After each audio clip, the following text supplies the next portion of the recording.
নমস্কার, সেভেনএবিক নিউজ নেটওয়ার্কে আপনাদের স্বাগত।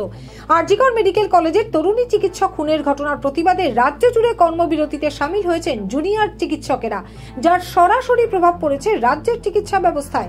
একই ছবি দেখা গেল কামারহাটির college of medicine and Sagar Dutta হাসপাতালেও। এর জেরে রাজ্যের স্বাস্থ্য ব্যবস্থায় চূড়ান্ত অচলাবস্থা চলছে।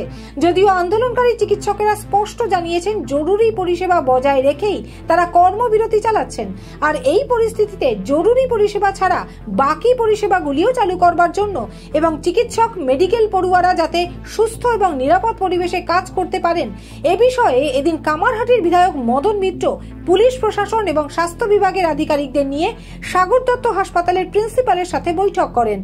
বৈঠক শেষে সাংবাদিকদের মুখোমুখি হয়ে আরজিকর কাণ্ড নিয়ে রাজনৈতিক আক্রমণ করে তুলোধনা করলেন সিপিএম এবং বিজেপিকে। সিপিএম তো 34 বছরে এই পাপ রেখে গেছে আমাদের জন্য। সিপিএম এর সময় কি বিচার হয়েছে? হ্যাঁ, তার জন্য যা করা হয়েছে সেই জন্যই সাগর দত্ত হয়েছে। সিপিএম এর আমলে তো সাগর দত্ত হয়নি, সিপিএম এর আমলে সিসিউ আইটিউ হয়নি, এগুলো মমতা ব্যানার্জির আমলেই হয়েছে। ডাক্তারদের আন্দোলনের সঙ্গে আমরা পুরোপুরি আছি। তাদের দাবি অত্যন্ত ন্যায়সঙ্গত এবং তারা যে পথে এগোচ্ছেন তারা কোনো সময় হিংসাশ্রয়ী হয়নি। তারা পিসফুল আন্দোলন করছেন, অত্যন্ত দাবি ন্যায়সঙ্গত।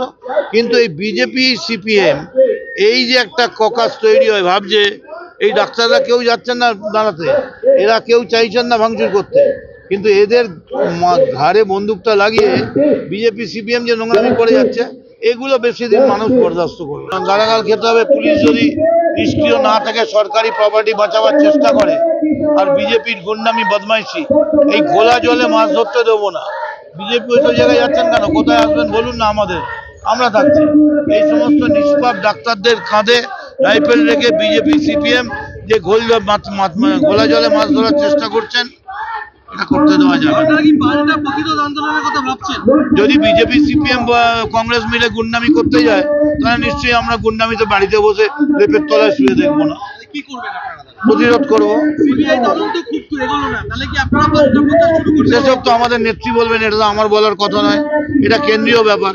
কিন্তু আমার চোখের সামনে আমি যদি দেখি সিপিএম কংগ্রেস এবং বিজেপি মিলে মানুষের উপর অত্যাচার করছে, ঘরবাড়ি ভাঙছে, ডাক্তারদের আন্দোলনে এসে ভাঙছে, ট্রামগাছ আগুন পুড়োচ্ছে, তাহলে আমার একজন শান্তিপ্রিয় তৃণমূল কর্মী হিসেবে যা করা উচিত আমি তাই করবো। এই চিকিৎসকের মৃত্যু মেডিকেল যে শিক্ষা ব্যবস্থায় সেখানে নানা রকম দুর্নীতিকে সামনে এনে দিল, এতদিন নজরদারি চলেনি কেন? সেই নিয়েই তো চলছে, দেখছেন না? সেই জন্য এই যে উই ওয়ান্ট জাস্টিস চলছে, তো আমরা তোর সঙ্গে আছি। মমতা ব্যানার্জি বলেছেন ফাঁসি দাও, আমরা এই আন্দোলনের সঙ্গে, এই দাবিগুলোর সঙ্গে আছি। কিন্তু এই যে ঘোলা জলে মাছ ধরা, রাম শ্যাম আর বামের এই যে কাঁধে বন্দি রেখে সামনে বাই ইলেকশন আসছে, এগুলো করা যাবে না। মিছিল ওদের যত লম্বা হবে, তৃণমূলের মিছিলও ততই লম্বা হবে। পাশাপাশি আরজিকর কাণ্ডে সিবিআই তদন্তের উপর অনাস্থা প্রকাশ করে বিস্ফোরক মন্তব্য করলেন মদন মিত্র। শুনুন কি জানালেন তিনি। সবাই লজ্জিত, আমরা মাথা নিচু করে আছি, অত্যন্ত লজ্জিত। কে বলেছে আমরা লজ্জিত নই? এরকম একটা প্রতিভাবান ছাত্রীর ওপরে হয়েছে, সেই জন্যই 24 ঘন্টার মধ্যে আমরা সঞ্জয় রায়কে গ্রেপ্তার করেছিলাম।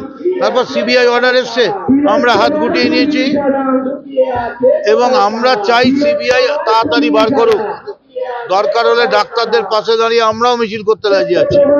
কিন্তু দুটো ব্যাপার, পরিষেবা স্বাভাবিক রাখুক, আর সিবিআই যারা এতক্ষণ কি করছেন, আপনি তো কথা বলবেন, আচরণ করবেন। আপনি তো একজন ডাক্তারকে 50 ঘন্টা আটকে রাখছেন, তারপরেও বার করতে পারছেন না। আপনারা নাকি কথা বললে, হলো আওয়াজ শুনলে বলে দিতে পারেন। আপনারা নাকি সামনে মেশিন রাখলে লাই ডিটেক্টর আপনাদের সামনে মিথ্যেটা সত্যি হয়ে যায়, সত্যিটা মিথ্যে হয়ে যায়। এত ওয়েল ইকুইপড আপনারা দেশের এজেন্সি। আমি চাই সত্য উদ্ঘাটিত হোক। এবং এতদিন ধরে হয়ে গেল, সিবিআই কি করছে? সিবিআই তো ধরুন আমাদের থেকে সিবিআই আমি ধরেই নিচ্ছি বিরাট ব্যাপার, সারা ভারতবর্ষ তাদের এজেন্সি, তারা মুক্ত। তাদের সঙ্গে সঙ্গে একটা করে জেট প্লেন, একটা করে হেলিকপ্টার থাকে, যখন তখন জেট নিয়ে বেরিয়ে যেতে পারে। আমাদের সরকার তো একটা পুলিশ, একটা ওই গাড়ি নিয়ে দৌড়তে হয়। সেখানে আমাদের সরকার 24 ঘন্টার মধ্যে একজনকে আইডেন্টিফাই ধরেছিল। এখন তো আমাদের কিছু বলার নেই। এখন সিবিআই চলছে। সিবিআই এতদিন হয়ে গেল, আজ ডাক্তারদের 14 দিন হয়ে গেল, কি করছে সিবিআই? সিবিআই যদি মনে করে থাকে যে তারা আইনের ঊর্ধ্বে, তাহলে আইনের ঊর্ধ্বে কি? কলকাতা পুলিশ সঞ্জয় রায়কে গ্রেফতার করেছিল এবং দাবি করেছিল সঞ্জয় রায় প্রধান অভিযুক্ত।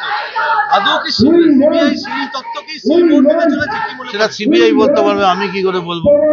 তবে সিবিআই বলুক, চুপ করে আছেন কেন? মুখে বলুন কিছু।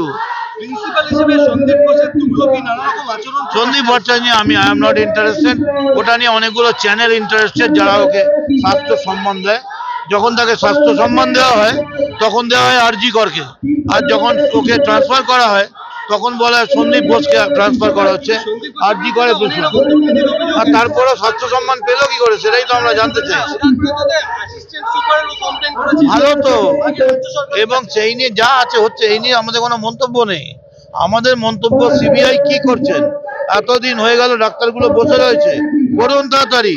আমরা তো সব রকম সহযোগিতা করছি, যা চাইবে সিবিআই তাই করুন। কামারহাটি থেকে গৌতমী নাথের রিপোর্ট, 7 AVEC নিউজ নেটওয়ার্ক।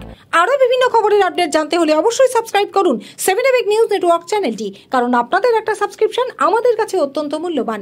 জয় হিন্দ।